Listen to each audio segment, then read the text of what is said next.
mga mare!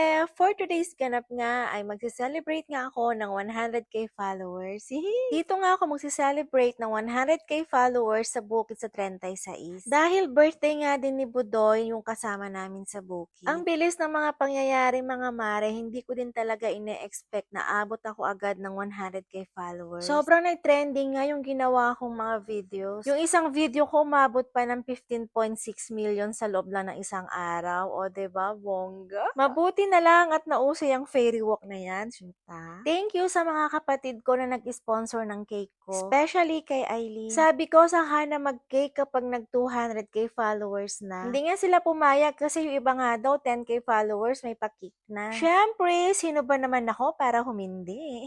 Maraming salamat po sa patuloy na pagsuporta kay Bengay Vlog. Hindi ko po mararating ito kung hindi dahil sa inyo. Lalo na po sa masisipag na sharer ko, nagko-comments at syempre mga nagpupuso dyan. Kaya bilang pasalamat, patuloy po ako mag-share ng blessing sa inyo. Hindi man po ganun kalakihan binibigay ko sa inyo monthly.